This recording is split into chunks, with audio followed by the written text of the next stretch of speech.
After the third Monster Hunter World beta ended, I was still not satisfied enough to just sit down and wait for the full release. I just couldn't stop playing, even though every single beta period for the game had essentially the same content.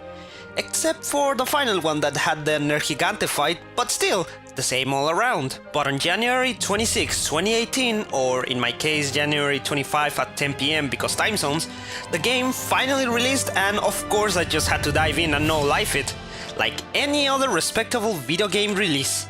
And after a substantial amount of playtime with the game, I think it's time I take a second look and see if anything has changed since the beta, or if there was some major new feature that could have changed my opinion on the game.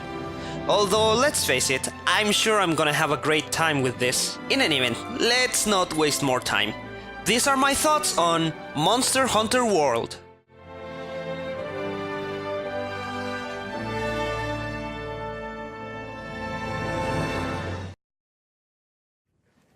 So, how about a toast?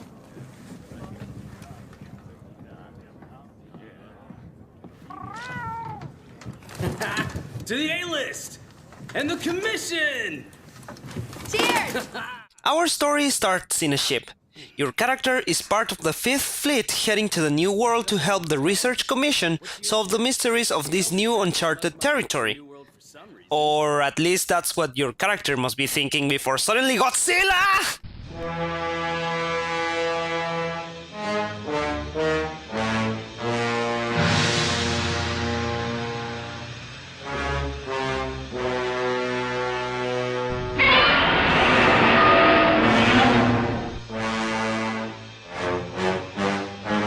After your chance encounter with a massive creature and some other incidents along the way, you and your partner, Discount Tracer over here, managed to make it safely back to Astera, the main encampment of the Research Commission. And from there you start on a journey to discover the secrets of the new world and the monsters that inhabit it. Okay, I gotta be honest here. I really didn't care that much about the story. I mean, sure, it's not an excuse plot, but it was just so uninteresting to me. And the biggest example I can think of is the mystery of the Rotten Veil. They make such a big deal about how important it is that you figure out why that place exists in the way it does, and when I finally got to that particular revelation, I just didn't care. The story, unfortunately, is filled with many moments like this. Don't get me wrong, I was hyped for the prospect of facing stronger monsters, but what were supposed to be grandiose moments that are meant to be climactic ended up with me just going, I don't care, over and over again. I also had problems with its pace as well. I can understand why low and high rank have to be different ultimate goals to accomplish, but it still felt weird to me how there is this large build-up to the Sora Magdaros fight, only for the game to say, oh yeah, that giant monstrosity you just defeated? Doesn't matter. Go and fight stronger versions of the monsters you just fought. The real Monster Hunter World starts here. The true final boss comes out of nowhere, most of the characters are uninteresting at best, and in general the story was just meh. Which I feel is way worse than if it was a horrible story. But on the positive side of things, at least we got a story. And I can also give them a pass because, for what I understand, this is the first time that they've done one. So I guess it's not that bad for a first try. I just hope that the next time around they do a better job than this. It's an ecological marvel. One that easily dwarfs any I have ever seen. The visual aspect of Monster Hunter World is still very impressive, but I can feel that there have been some small improvements since the beta, which I really appreciate. For example, I can no longer see any of the smaller creatures in the distance that are moving at a lower frame rate than the game. And while there are still some overall FPS hiccups still in the game, I feel that it is not as noticeable as back in the beta. Also, the monster designs range from good to fucking amazing. I honestly thought that the ones in the beta were some of the best ones, but boy was I wrong. Some of the later ones in high rank are winners, like the Uragan, this massive rock armadillo monster that looks like it could fuck you up in a second. Mainly because it can. But that isn't the only great monster design. There is a wide variety of cool and amazing monsters ready to be slain. My personal favorites being Balhazak, this massive, almost skeletal poisonous elder dragon, or Nergigante, which, as much as I hate fighting him, I recognize that his design is pretty fucking dope, like something you would find on the cover of an 80s metal album. Not every design is a winner, sadly. There are some that are a little bit meh, like Juratodos, and of course you have your recycled ones like the Rathalos and Rathian subspecies. But if there is any design that I would definitely say I don't like, is the very final monster you find in the story. So spoilers, I guess.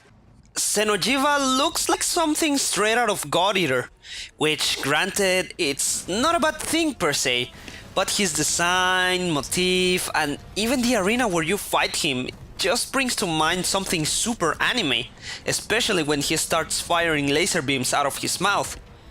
Again, it's not exactly a bad thing, but it does feel a bit disjointed from the rest of the game. What doesn't feel disjointed despite the fact that it should is the humanoid characters.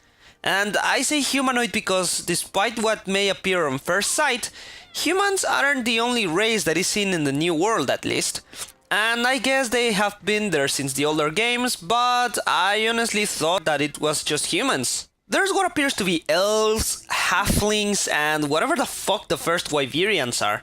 But they look so nice and mesh so well together that they don't feel like generic NPCs, but actual people. If I had to complain about anything regarding the models in this game, I would say that the ones that feel the least worked were the player character ones. Although I guess that kinda has to do with the fact that since you create those, some of them would end up looking wonky sometimes. Which leads me to the character creator. While I'm kinda surprised on how in-depth it is for a game of this type, I did have some issues trying to recreate myself, only for the final result to look almost completely different in-game.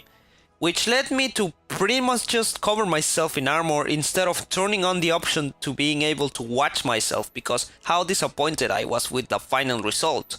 Thankfully, I was able to compensate that with the sheer amount of amazing armor designs that are in this game. Every single set of armor that you can make is gorgeous and awesome, almost like a Sentai armor. My personal favorite set being the one made from Great Gyros, which looks like you're a plague doctor from some crazy Wild West story, which is totally my aesthetic. I wish I could say the same about the weapons though. Sure, some of them look pretty nice, but they don't seem to change that much between upgrades, and most of them look kinda the same as the base weapon they are based on, which would be justifiable if not for the fact that there are 2 or 3 weapons that do look different from the rest. Which makes me think that they either were lazy or didn't have the budget for more distinct weapons. And I'm sure it was laziness more than anything. Finally, let me talk about the different locales that you find during the game. While during the beta period I mentioned how much I liked the 2 areas that were contained within it, I wasn't prepared for what the game had in store for me. The other 3 areas are just fantastic and beautiful to look at. From the nice skies of the Coral Highlands to the hostility that emanates from the Elder Recess, and even some of the deepest parts of the Rotten Vale. Every single map in the game feels alive and they have their own distinctive personalities, which makes it so much more satisfying every time I visit them, and it never feels old. In general, the whole visual component of this game is great. It does have some problems for sure, but the positives vastly outweigh the negatives here. The art direction, the monster designs, the characters, everything looks so unique and interesting. Maybe we are a bit early into the year, but I can confidently say that this is a strong contender for Visuals of the Year.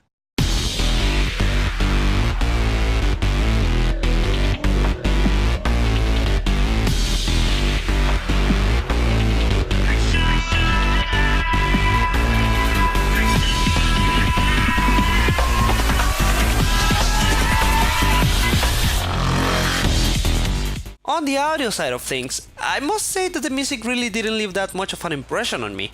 And part of that is because of the way I play these types of games, in which I just lower the volume of my TV and listen to my own music.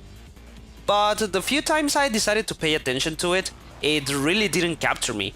aside from the victory fanfares at the end of each hunt. I wouldn't blame you if you liked it, but it seriously did nothing for me. Then we have voice acting, which has a surprising amount of star talent, more than I actually expected, like that guy in the commission who is voiced by no other than DM Jesus himself, Matthew Mercer. The performances of everyone in the cast ranges from serviceable to good. Even the most minor of characters has a distinctive voice, and the major ones have endearing ones, especially Discount Tracer. Sure, she may be a bit annoying, but I still find myself listening to what she has to say. In general, the cast of humanoid characters sounds pretty good. They may not be reading the most intelligent or philosophical of scripts, but they do a nice job with what they have, and it fits with the type of game Monster Hunter World is. And the monsters, oh my god, the monsters! The way they sound when they do their particular actions like breathing fire, roaring, or just the general sound of their attacks. The sound makes them feel like they have real impact to them. Honestly, the audio aspect of this game, at least in terms of environmental sounds and voice acting, is fantastic. Sure, I may not care for the music, but everything else is so good and so impactful that I can't but strongly recommend that you at least listen once in a while just to remember how good it is. We need to clear the way so we can fly down to the base of the Rotten Vale. The airship will get knocked out of the sky if we don't do something about that monster. First of all, if you've never played this type of game before, let me tell you what it is about. Monster Hunter World and most hunting games in general are action RPGs in which, instead of fighting against hordes of enemies, you usually fight just one giant enemy that is the equivalent of a boss fight in other games. So usually you pick up a quest that has a very specific objective, like hunt that monster, or gather a certain number of things, or kill this number of small creatures. Every single quest has a time limit and a number of times you can faint before the quest is deemed a failure. But unless you dig around or the time limit is specifically short, you're not going to fail most of the time. That's the long and short of it. From games in a similar vein to Monster Hunter like God Eater, and from my general understanding, it really hasn't changed that much at all since the old days. It's everything else around the core loop of the gameplay that has changed, vastly. The buttons you use for your actions are similar to older games, but the variety of ways in which you can navigate through the UI and items you have at your disposal has changed. Not only do you have the classic use L1 and square or circle to choose an item, you also have an item ring, kinda like in other modern games, that you can use to get easy access to items, ammo, and even emotes. I do think the item rings are nice, but I personally prefer the more traditional way to do it. Don't get me wrong, it's slow and sometimes more inconvenient, but I feel it is more intuitive in the middle of a fight. I also love the levels of customization you can give to your item rings and bar, which lets you get access more easily to the items that you use on a more regular basis, or even the ability to craft some on the fly, like different types of ammo or coatings for your ranged weapons. Now, while all of that customization is nice, I believe there is also a little bit of a problem. Not so much with the levels of customization though, but more on the side of the interface. The UI is a nightmare. I'm used to this type of thing since I play MMOs with some regularity, but man, the whole menuing system is a clusterfuck. If you haven't regularly engaged with this type of game before Monster Hunter World, the sheer amount of menus upon menus is going to be quite confusing. There are so many systems upon systems upon systems that everything feels just so overwhelming. Thankfully, I was able to get accustomed to everything after like 10 hours, but it certainly was a painful and confusing process. I seriously feel like they could have done a better job than this. Anyway, once you manage to navigate through all that crap, you can start going into actual quests and hunting monsters, which can be done in multiple ways that are a little bit less confusing. First, you have the assigned quests, which are basically your main story quests. As you advance through this, you'll unlock new monsters, locales, items, and much more, but sadly, they can't be repeated. Also, these quests tend to have special cutscenes that introduce monsters in new ways. They are also the reason that you can do them with a group of friends right away, since you have to watch the cutscene before you can do them in multiplayer. Next are the optional quests, which obviously don't advance the story whatsoever, but can help you unlock many more items and other benefits in the different facilities in Astera. They are repeatable, so I feel they are a great way to get some experience in weapons that I wasn't that accustomed to. Finally, there is the investigations, which you can unlock during almost any other type of hunt. They are a repeatable type of quest where you get additional rewards aside from the ones you get from completing it. I felt this is the best resource for grinding parts, and some of the special conditions, while challenging, can be fun and a great test to see if your build can finish off monsters fast enough. While having so many types of quests may seem a bit redundant, I feel all of them serve a specific purpose, and even if they amount to the same thing, which is killing a monster, the gameplay loop and the many ways you can engage with it, it's what makes those types of quests so interesting and helpful at the same time. Since I explained most of the quest-related stuff, I think it's a good idea I talk about some of the other aspects of this game, like the main hub of Astera, and the many things you can do within it. First and foremost, you have the workshop. This is where you forge or buy all the different types of weapons, armor, and accessories you can have on your character. I think it's fair to say that you'll spend a good amount of time in this place because of the many options of forging you have at your disposal. And since we're talking about the workshop here, might as well talk about the weapons and armor crafting system in this game.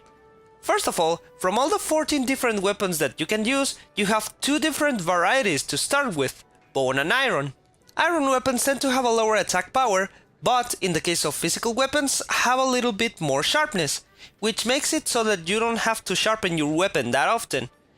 While the bone weapons have a higher attack value, but less sharpness. From these 2 subtypes, you get 2 completely different weapon trees that are also divided into different types of monster weapons you can craft, which also require different sets of parts. And do you understand what I meant when I said systems upon systems? With so many choices, it can be quite confusing what to get or what to stick with. So I personally stuck with 2 types of light bowguns with slicing ammo, and that's before the nerf to that specific type of ammo, of course. Point is, honestly, just try to stick to 1 or 2 weapons until you hit endgame, at which point grind to your heart's content. Next in the crafting list is the armor, which is mainly separated into low rank and high rank. I'll go into what those 2 terms mean a little bit later, but what you need to know now is that aside from giving you different defense values, they also give you special armor skills that affect your character as well. These armor skills have multiple levels, which means that you can have a certain number of armor pieces to make skills more powerful. And thankfully, you can also mix and match every piece of armor to make a build that suits your playstyle. Personally, I love the armor skill system. Sure, you may not look as cool when you look like a Frankenstein, and the game doesn't have a glamour system so that you can have the look you want and keep the same skills. But I don't mind it that much, especially if I can make a build to be a ranged super tank, which is something I in terms of armor crafting is actually upgrading your armor. Unlike weapons, your armor stays the same through upgrades, which means it also retains the same defense values. So in order to rise them up, you need to expend both money and a thing called armor spheres, which raise the defense numbers on your armor. While that doesn't sound bad in theory, in practice there are some problems. In low rank you really have no need for armor. While that doesn't sound bad in theory, in practice there are some problems. In low rank you really have no need to use armor spheres since nothing really hits that hard, so you can stick with a set of armor for a while. And in high rank, using armor spheres costs exponentially more and more, so get ready to lose all your cash, which, mind you, it's a bit harder to grind. So, the last type of item you can forge in the workshop are charms, special trinkets that have at most 2 armor skills which can help you to complement and boost any of the other skills you have in your armor, but require monster parts to upgrade. I feel they are a bit less of a hassle since you might get materials while fighting monsters anyways. There are also some other functionalities associated with the workshop, but I'll mention them later since they are related to other gameplay things.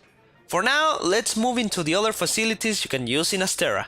The second most important facility you can use in the main hub is the canteen, where you can eat food before going out on hunts, and with the food comes a lot of useful buffs like boost to attack, defense, or elemental resistances. And like the workshop, it has systems upon systems, but I don't feel it was as critical outside of getting the boost to stamina and health, so I'll just stop right there.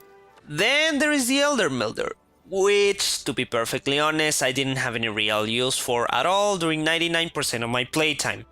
I'm sure there is some use for her during the endgame, but other than that, you're fine not paying attention to her.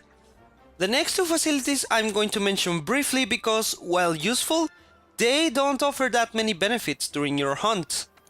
The Entomological Center is where you can look up and update the information on the monsters you have hunted, which gets updated after you kill a monster a couple of times. The Resource Center is where you can pick up optional objectives that you can do during your hunt, like gathering a variety of resources, hunting or capturing a certain type of monster, and completing a number of quests in a specific area. This is also the place where you can pick up investigations, which I already described earlier. As the last facility that you can use in Astera, you have the Botanical Research Center, where you can farm certain types of items like herbs, bugs, or mushrooms that you can use as materials for crafting field items. And as you go through the game, you can upgrade it so that you can harvest even more items and how fast you can do it. All in all, for such a relatively small hub, Astera is full with so much stuff to do, and I really didn't mention all of it. I went through the ones that I felt were the most useful. While I don't feel you can exactly expend hours upon hours here, it might take you some time to get used to everything before you can get a grasp on what has priority over what. But it's definitely worth investing the time learning everything. Alrighty, it's time to move on to the last main components of the game that I feel are important to talk about. First, the weapons. While 14 may sound like a small number for variety of weapons, they are so vastly different that even adding one more would add hours and hours of game time just figuring out how it works. For the sake of brevity here, I won't go into specifics on how each one works, since I feel part of the fun of this game is discovering and getting accustomed to how they work.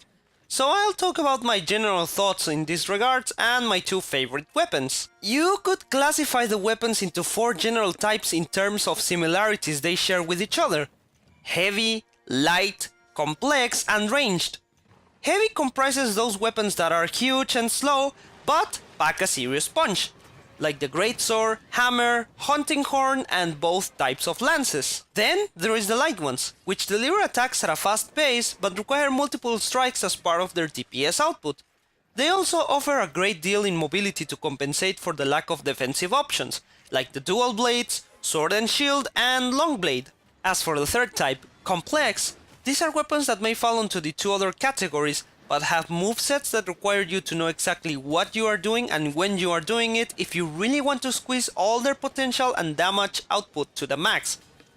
The ones you can find in this category are the Charge Blade, Switch Axe, and Insect Glaive. The fourth and my personal favorite type of weapon, the ranged ones, which are divided into bow, light bowgun, and heavy bowgun. And you might be thinking, how is light bowgun different from heavy? Well, the light one lets you have more mobility but less ammo, with the heavy one being pretty much the exact opposite of that. As for the bow, it is what it says on the tin. You fire arrows, use coatings, and then kill the monsters. I personally gravitated towards this type of weapon because it gave me a sensation of control over how I wanted to attack the monsters. Something that can be done with the melee weapons for sure, but I love the grade of precision you can have with the ranged ones. And in the case of bowguns before the first balance patch, the ability to break all parts on a single monster. What else can I say? Even if I stuck with just one type of weapon, I love every single one of them and eventually want to be competent in using more than the ones I do. They are so varied and specialized that learning them is a game in itself. A game that I personally enjoy. Whew. Okay, with all that out of the way, it's time I get into the final and what I personally feel is the most important aspect of this game.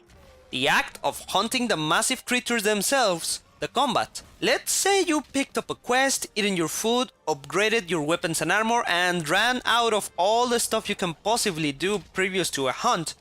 Well, it's time you leave Astera and go to face that massive bastard. Unfortunately, if it is your first time hunting a specific type of monster, you will have to find it before you can confront it. Which honestly is not that bad since the 5 different locales are so fun to explore, it never becomes a chore.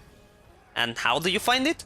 Well, you have to locate its tracks in different parts of the map, and when you find enough, your scout flies will guide you directly to him. By the way, this is one of the best improvements that Monster Hunter World has brought to the table.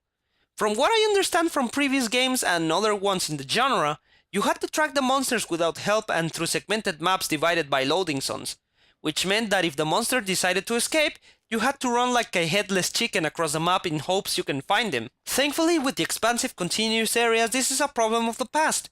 Although the load times are still there and this time are front-loaded, and boy oh boy are they lengthy, especially if you have a base model PS4. But honestly, if that's the price I have to pay for not having fragmented maps, I'll take it. Once you manage to track the monster successfully, it's time to draw your weapon and start wailing on him. This is my favorite part of the game, since all the preparation you made before the hunt finally pays off and you get to test your skills against the monster. The combat in Monster Hunter World may feel a little bit slow by most modern action RPG standards, but I feel it is slow enough for you to have enough time to plan out your next movement or dodge out of harm's way. There is a certain level of strategy to combat. You have to be aware of your surroundings, use them to your advantage and adjust accordingly, and pay attention to how the monster behaves before going all out on him. You can't just move around or attack like a madman since you have a stamina bar that is consumed when you do certain actions like dodging or attacking. And if you run out of it, you might end up opening yourself for the monster to hit you, which will lead you to fainting if you get hit enough times. Now this varies from quest to quest, but for the most part if you faint enough times the quest will be considered a failure like I mentioned before, at which point you'll have to repeat the whole process again. But I find that for the most part, unless you make some serious mistakes, you won't be fading that much to begin with, which actually brings me to another aspect that is related but not exactly the combat itself.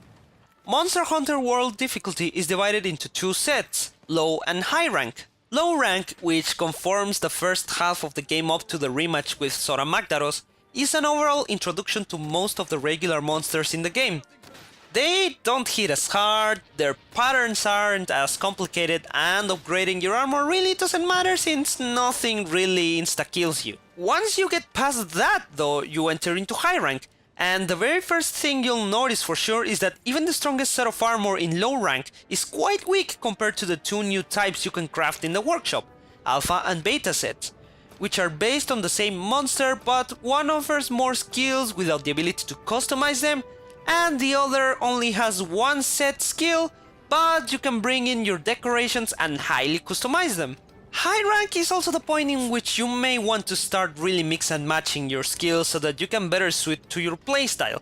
And overall you have to pay attention to some of the more in-depth systems of the game. Not only that, but also the monsters get a significant buff to their strength, and even new types start showing up, like the Elder Dragons, which are a serious step up in challenge and also make you rethink how you tackle the whole game. This, I feel, is where the game really starts to shine, because you really have to pay attention to what kind of weapon you're using, your upgrades, and the buffs you get from food.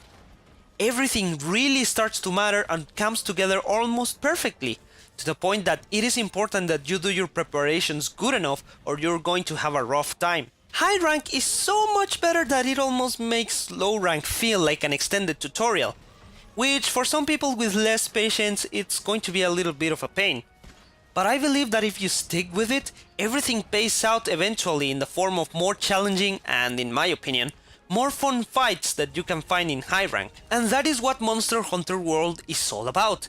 Sticking with it, learning its details, and eventually reaping the rewards in the form of eventually beating stronger and stronger monsters. It does have some issues, mainly the overwhelming amount of systems the game has, to which I say, seriously, get a guide.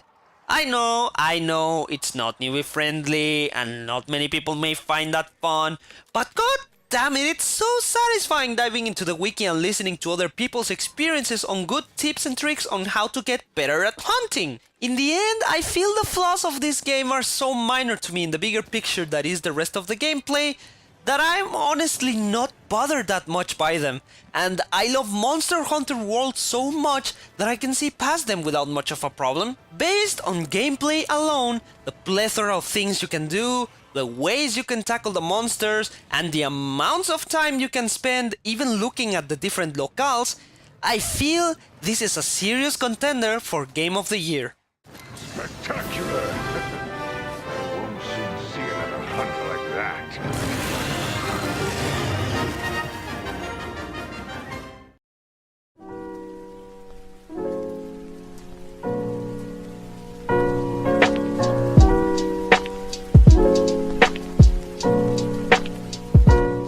If it isn't obvious already from all the talking I just did, I love this game.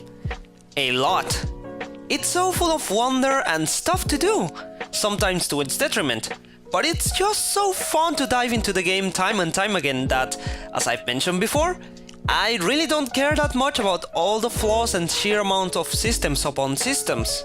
Also, as you probably noticed, there is a bunch of stuff that I left out of this video. Some of it quite obscure and some of it quite obvious, like multiplayer. And honestly, I didn't mention the latter because I really didn't spend that much time playing with other people. That's just a thing I don't do regularly. The only thing I could say is that trying to get into the same session as your friends feels as stupid as the Nintendo friend codes. But other than that, everything is fine. Anyways, at the end of the day, Monster Hunter World is an spectacular experience from beginning to end, and also shows that in this modern era of games that were niche before can now become such massive hits with the general public, to the point that, at the time of this recording, Monster Hunter World is the best-selling Capcom game of all time, or at least that's what they claim. Personally, I'll keep enjoying Monster Hunter World, because it's a relaxing and fun experience that I'm sure I'll come back to for the foreseeable future. This game deserves that, and even more. Oof, that was a fucking doozy. But believe me, the modern game hype train doesn't stop here, as one of my most awaited games of 2018 is about to come out, and I believe it's damn time we go back to Kamurocho, as the Dragon of Dojima is about to have its last ride. And I would be remiss to not be there to witness Kazuma Kiryu's last adventure as the main protagonist of the Yakuza series in Yakuza 6: The Song of Life. But that is a video for another day. For now, keep doing the stuff you do and be nice. I am Hazard Kujakar, and I'll catch you later.